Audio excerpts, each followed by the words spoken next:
suben desde el mar como una bomba colosal.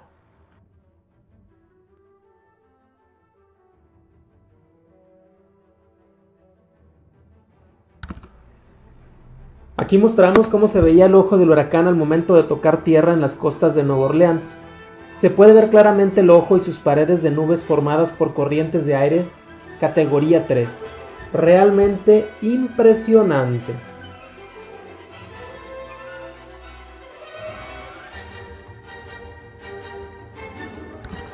Cuando el huracán Katrina entró al Golfo de México en el año del 2005, encontró una amplia corriente de agua excepcionalmente caliente que se origina en el Caribe y es llamada la corriente cíclica.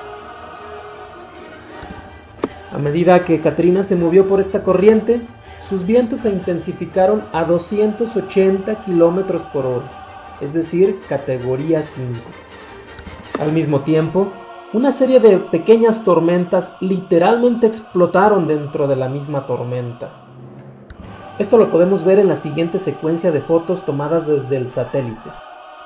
Este patrón de comportamiento se ha visto recientemente desde los años 80 y sucede cuando el ojo de huracán se contrae, es decir, que se hace más pequeño, trayendo con esto vientos aún mucho más intensos. En esta imagen de radar se ve a Katrina moviéndose a través de la corriente cíclica, con los vientos moviéndose alrededor de este relativamente pequeño ojo de huracán. Entonces, a medida que entra en aguas más templadas, se degrada a categoría 3 y es entonces cuando toca tierra. Lo que sucede abajo es un espectáculo desolador. Las olas derrumban las barreras que fueron construidas para proteger a Nueva Orleans y entonces entra el agua e inunda a la ciudad. La tormenta cobró 12,000 vidas y se estima que causó daños por arriba de los 75 millones de dólares. El 18 de octubre del 2005 fue un día en que se rompieron varios récords de huracanes. Vilma se convirtió en el 12º huracán de la temporada del 2005, rompiendo un récord. Su presión atmosférica fue la menor de todos los tiempos, haciendo de este el huracán más poderoso que se haya registrado.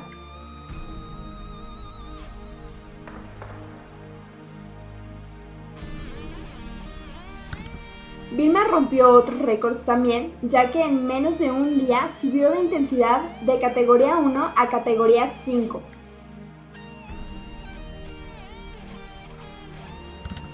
Sus vientos y lluvias trajeron tornados, deslaves e inundaciones en países de islas caribeñas, matando a decenas de personas. El 21 de octubre tocó tierra en Cancún, Quintana Roo, como categoría 4 y azotó la península de Yucatán por más de 24 horas. Imaginen ustedes todos los destrozos que hizo.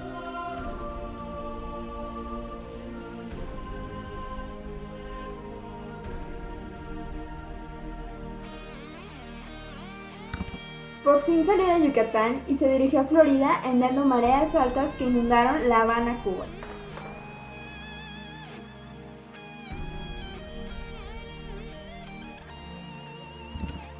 La tormenta tocó tierra al sur de Florida y tardó 5 horas en salir de dicha península para continuar su recorrido en el Atlántico.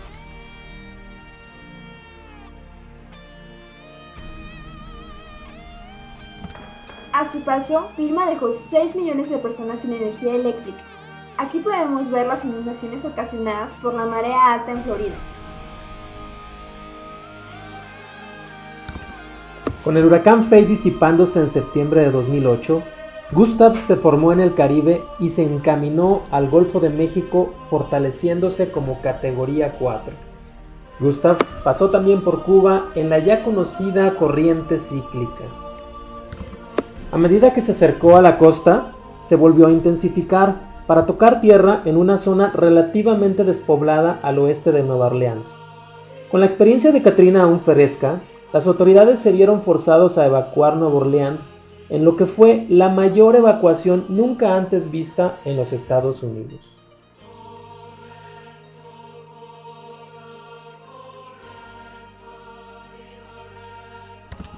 El 12 de septiembre de 2008, un huracán llamado Ike se dirige a las costas de Galveston, Texas.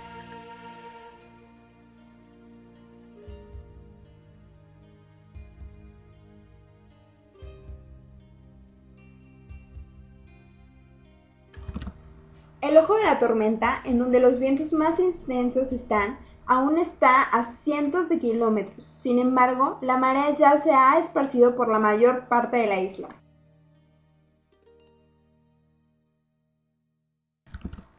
Ocho días antes, los investigadores volaron por encima de la tormenta y midieron sus vientos en 230 km por hora, es decir, categoría 4 de 5 en la escala de Saffir-Simpson.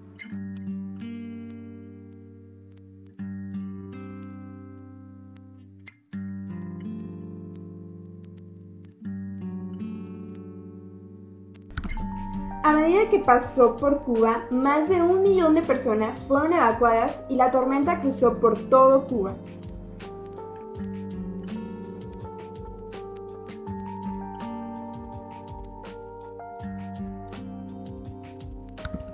Cuando entró de nuevo al Golfo de México, en septiembre 10, se reintensificó.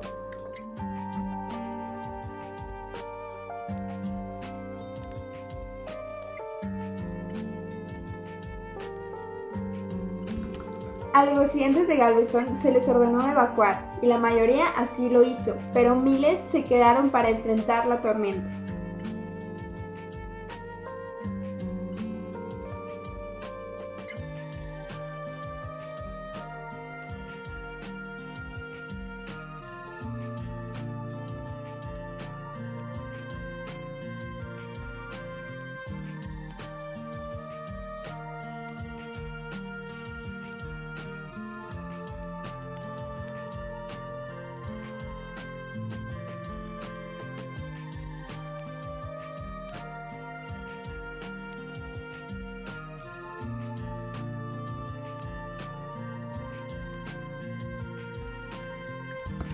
Ike se convirtió en el tercer huracán más destructivo en la historia de los Estados Unidos.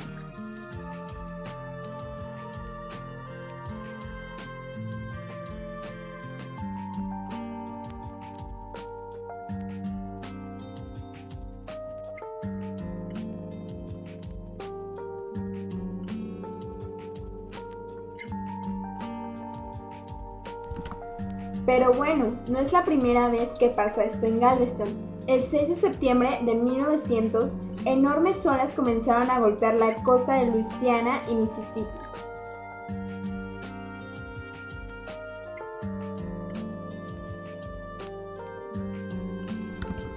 Esa tarde, un barco encontró la tormenta y el capitán estimó los vientos de 160 km por hora, pero en aquel entonces no se contaba con la tecnología con la que se cuenta en la actualidad y era muy complicado saber qué tan malo iba a estar el asunto.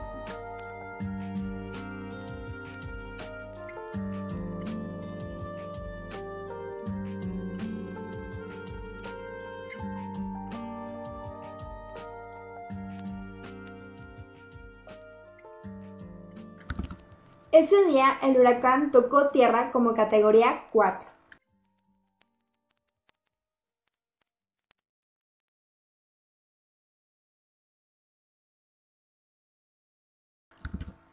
Alrededor de 8.000 personas fallecieron ese día, en lo que se recuerda como uno de los desastres naturales más mortíferos de la historia de Norteamérica. La ciudad de Galveston fue reducida a escombros por una marea que alcanzó más de 4 metros de altura. Ahora veamos cómo ha estado este año 2010.